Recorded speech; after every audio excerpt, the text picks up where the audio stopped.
Consider me Rufus the Naked Mole Rat. I'm gonna get vulnerable, but still be kind of private in discussing today's topic. Hello, lovies! My name is Hannah Rowe. I hated that. Hi, lovies. My name is Hannah Rowe. Welcome back to another video. I just want to talk about protecting my peace, protecting your peace, because I'm in my protecting my peace era. And I have been the past 9 months, and I feel so called to talk about this because, well, I said I was going to do a week vlog and be upbeat and bring you into my life. I had an instance happen beginning of this week that put me in the position of questioning, am I going to let this disrupt my peace, or am I going to prioritize my peace and just say, okay, thank you and goodbye. And can you guess which one I did? I did number 2. I said thank you and goodbye. What do I mean by protecting my peace? I was the #1 people pleaser for the longest time. I was raised by a particular individual, being taught that if I didn't put their needs and desires before mine, I was unworthy of love. And that deeply indoctrinated in me to the point of bleeding into all my platonic and romantic relationships, until one day I just was sitting on my couch and I had already decided I was gonna quit romanticizing pain, quit making pain my purpose. So then I had to ask myself, am I romanticizing codependency? Because there are 2 things being romanticized when you're a people pleaser, and it's either romanticizing pain or codependency. And how you break those is by asking the question, what is my character? Because when you ask the question, what's your character? I'm sitting there saying, ooh, I don't want to be a victim. I want to be a victor. I want to be a queen. I am a queen. I'm a boss. I get everything I see myself worthy of, because I am worth $1 million+ bucks, baby. Let me tell you that. And on top of that, I'm a very loyal person. I'm very loyal. So who gets my loyalty needs to nurture my peace and not be a disturbance to it. Because then when they nurture my peace, they nurture my love. And then I can multiply and give them double. Because I'm happy. Ask yourself, what's your character? Because then when you start deciphering who you are, then you start asking yourself, well, how does this individual make me feel in my life? Am I leaving situations energized or drained? Does this individual have a positive mindset, an abundant mindset, where when we're faced with a problem, it's not, this is the end of the world, oh, this is so bad, this is horrible, oh my god, doomsday. But instead they're like, there's an answer, there's a solution, we got this, this is a blip, we just gotta change our ideology, reprogram it. Once you start asking those, you see who wants you stuck in crisis, because when you're stuck in crisis, you're more easily manipulated into doing people's bidding, because you're emotionally shot and drained. Your fear of disappointing is greater than the fear of choosing yourself. Every time you choose another's happiness over yourselves, you announce to the universe, I see myself less as this individual. I see myself less worthy of love, of abundance, of happiness, of peace. And the more the universe will reflect that, because every time you don't follow through with an action with yourself, you break that trust with yourself. You lose more faith in yourself.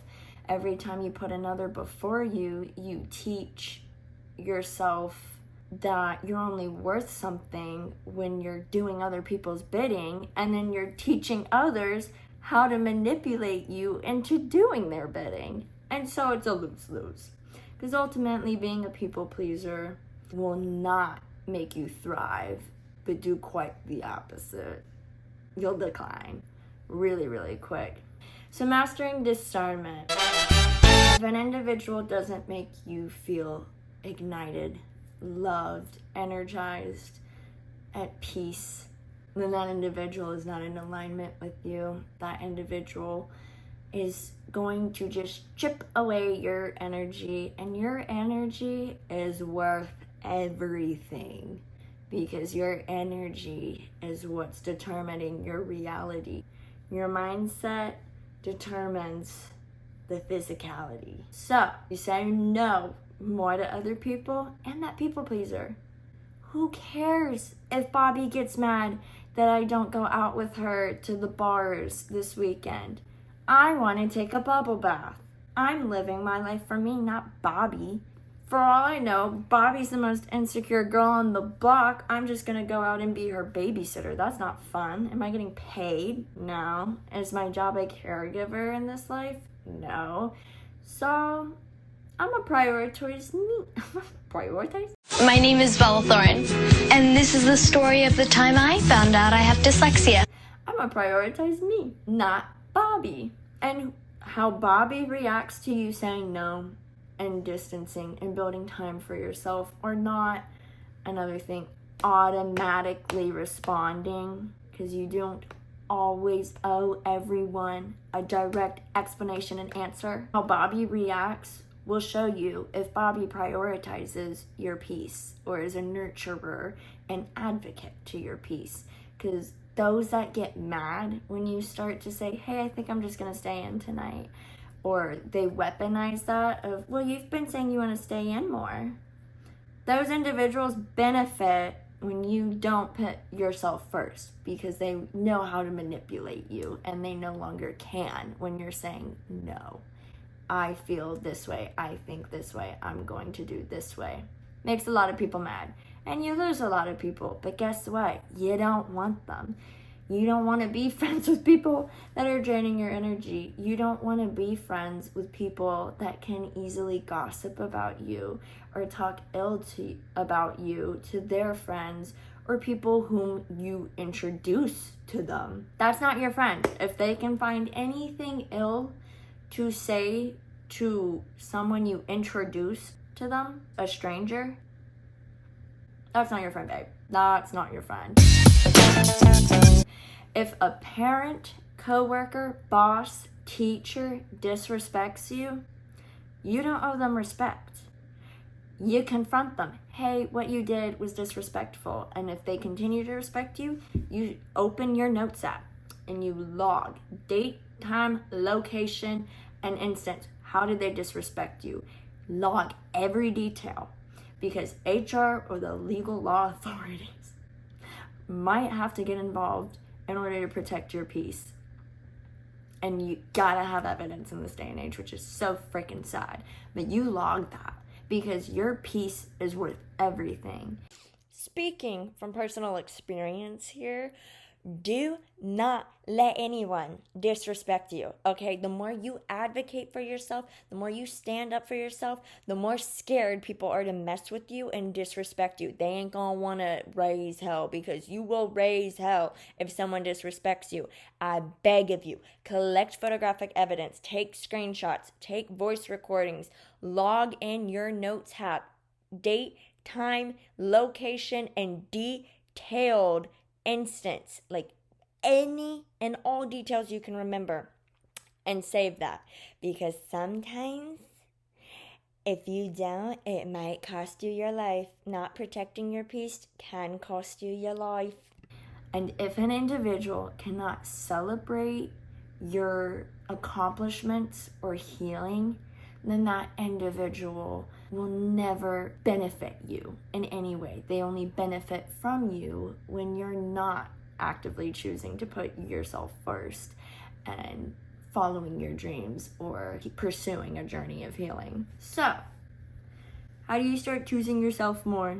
Start planning little nights for yourself. Plan little reading nights. Start staying in more. Sit with yourself. It's so hard, I know, to sit with yourself and your feelings, because it's like, oh my God, I don't want to feel miserable.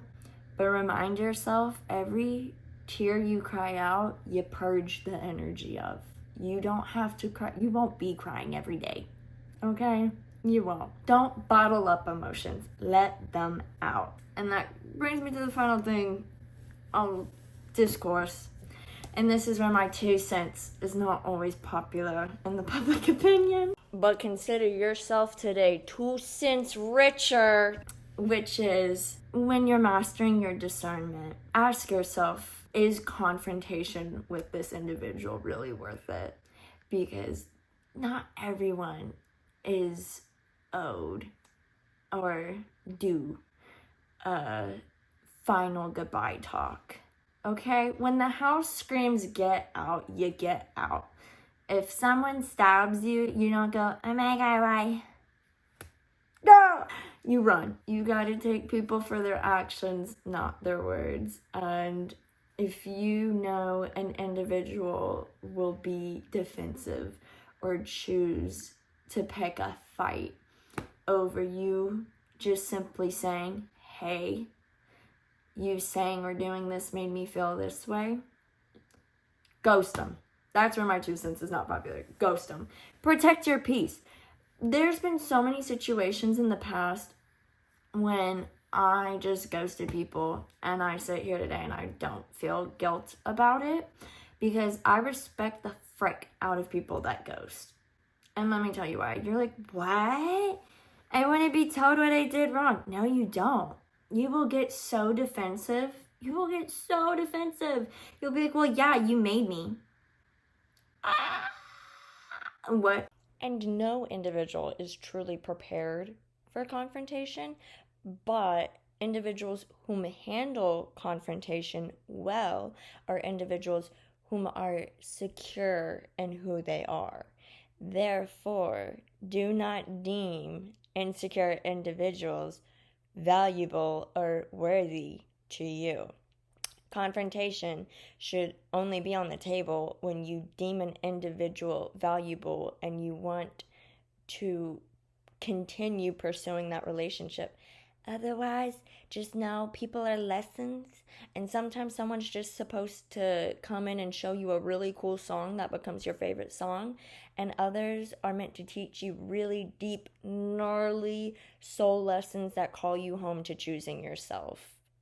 So let those people go. You owe them no explanation to your feelings and who you are. I always respected the individuals that ghosted me back in my messy era over those that spammed my phone and wrote me novels on why I was a horrible human. I didn't read them. I didn't care. I already viewed you as inferior to me, so I'm dipping. And when you choose to protect your peace to a degree, you are analyzing a situation saying, yeah, you are inferior because you're kicking, screaming, and throwing a temper tantrum. And I'm sitting here just asking for a genuine apology. So, bye. That's when I think ghosting is okay. Sometimes you gotta just protect your peace, and you don't owe anyone an explanation, because if your explanation involves addiction or deep trauma, you are handing an individual your Achilles tendon. You are openly letting an individual know how they can emotionally manipulate you. And that's not something anyone is owed. Don't be handing out your trauma willy-nilly. It's not trauma bonding, okay? It's telling people how they can manipulate you. How do you protect your peace? You ultimately fall in love with choosing yourself. The self-love journey is the journey of making your purpose love. But in making your purpose love, you do have to kill the people pleaser. And it starts with saying no, not only to others, but to that little voice in your head that's romanticizing pain and or codependency. And that's all I have to say. Hopefully, I eloquently got my thoughts out in a way where you all could literally in your mind follow. Is that making any sense? Oh my gosh. Today has been a day. So I'm going to end this video. right now. I love you guys so, so, so much. I hope I gave you 5 keys and helping you protect your peace. And please make your purpose love. Enter every room, leading in love, walking in blind faith, and seek only truth and clarity. And you will be successful in everything you do. I love you guys. I will see you next week. And I will have that vlog, okay? Okay? Because I got some things I want to show you. I got some adventures I want to take you on. I got some people that you guys are going to meet. I love you guys. Have a wonderful rest of your day, evening, whatever. Mwah. Bisous, bisous, papi.